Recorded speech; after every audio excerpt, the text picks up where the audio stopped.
এইটুখানি আমাদের মেয়েদের কাছে পাওয়া চাওয়া সব কিছু এইটুখানি কথাতেই আমাদের সমস্ত প্রয়োজন, সমস্ত চাহিদা মিটে যায়। গুড মর্নিং, তোমরা সকলে কেমন আছো? আশা করছি তোমরা সকলে খুব ভালো আছো, আমিও খুব ভালো আছি।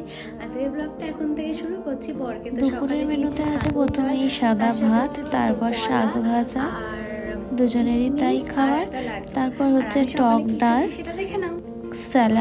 স্যালাডের মধ্যে খালি শসা, আর এখানে আছে অনেক রকমের ভাজা, ফুলকপি আলু ভাজা, পটল ভাজা, আর এখানে এগুলো দেখছি এগুলো হচ্ছে কুঁদরি ভাজা। আমার একটা বান্ধবী যাচ্ছে, স্নান করে পুজো দিয়ে দিয়েছি, মানে দুপুরবেলা স্নান করে। আর এখন তো হচ্ছে বিকাল হয়ে গেছে। দুপুরে মেনুটা আজকে খুব হালকা পাতলার মধ্যে হলেও মেনুটাগুলো রান্না করতে কিন্তু অনেক সময় লেগেছে, যেহেতু ভাজাগুলো ভালো করে তারপর কুঁদরি ভাজা, তারপর ফুলকপি আলু ভাজা। ফুলকপি আলু যদিও বা ভাপিয়ে নিয়েছিলাম আগে, তাও সেগুলো সব ভেতর ভাজার সময় সিদ্ধ হতে ভেতরগুলো তো সময় লাগে, তাই জন্য রান্না করতে আজকে অনেকটাই দেরি হয়েছে। কিন্তু তাও যখনকার খাবার রোজ যেরকম সময় দুপুরে খেতে বসি সেরকম সময়ই বসেছি। খুব তাড়াহুড়োর মধ্যে কাজ হয়েছে আজকে, তাই আর ভিডিও একদম করতে পারিনি। এখানে আমি গ্যাসে রান্না করছি লাল শাক, 3 আটির মতো লাল শাক এখানে আছে। চলো এটা রান্না করে নেওয়া যাক। এখন তো সবে দিয়েছি, নাড়াতে একটু অসুবিধাই হবে। এবার আস্তে আস্তে জল বেরিয়ে গেলে তখন ভালো করে নাড়ানো যাবে।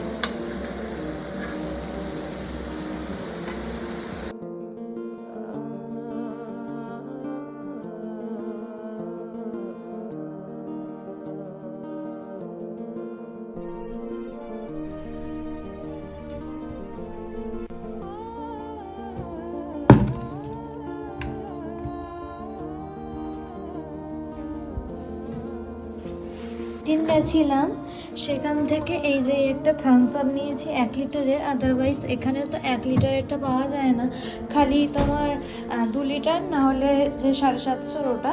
তারপর নিয়েছি একটা ফরচুন সুগার। এই যে এই মাসে না 2খানা ফরচুন সুগার নিতে হয়েছে, মানে 2 কেজির কাছাকাছি চিনি লাগছে। একটা তো এখনও চলছে, এই প্যাকেটটা দেখি কবে কাটা হয়। এ মাসে তেলও বললাম 10 দিন যেতে না যেতে 1 লিটার সর্ষের তেল, 1 লিটার তোমার ওই তেল, সাদা তেল শেষ হয়ে গেছে, সয়াবিন অয়েল। তেলটা বেশি লেগেছে, হয়তো বেশি পথ হয়েছে, ভাজাভুজি হয়েছে, ওই জন্য। এবার আর কৌটো সাবান নিইনি, 10 টাকার ভীম বার নিলাম।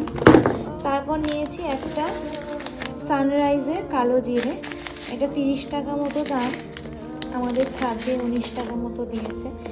এই হচ্ছে আজকে ক্যান্টিন থেকে নিয়েছি, আবার যদি পরে কিছু লাগে আবার নেব। খাবো চা বিস্কুট, তা প্রথমেই দেখো নিয়ে নিয়েছি গজাটা।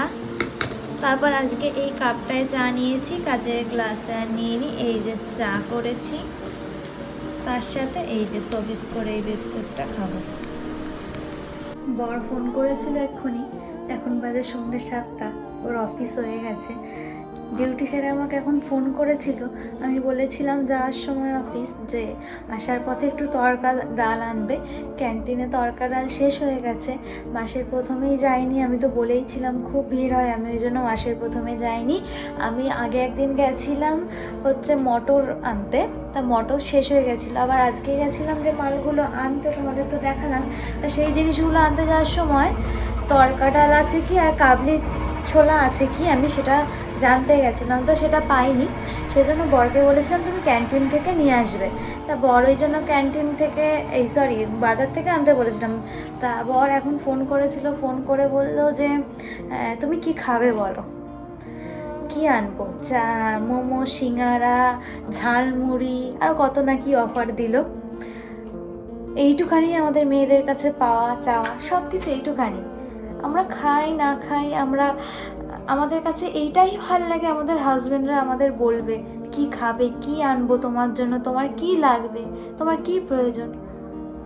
এইটুখানি কথাতেই আমাদের সমস্ত প্রয়োজন, সমস্ত চাহিদা মিটে যায়। এইটুখানি আমাদের প্রয়োজন, একটু যত্ন, একটু ভালোবাসা, একটু খেয়াল রাখা, এইটুখানি আমার মেয়েরা চাই।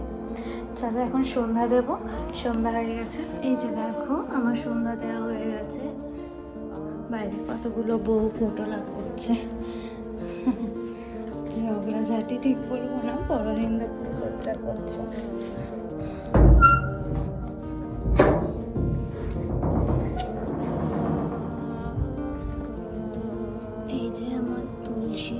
এখনো কারেন্ট যায়নি, তবে এক্ষুনি কারেন্ট যাবে।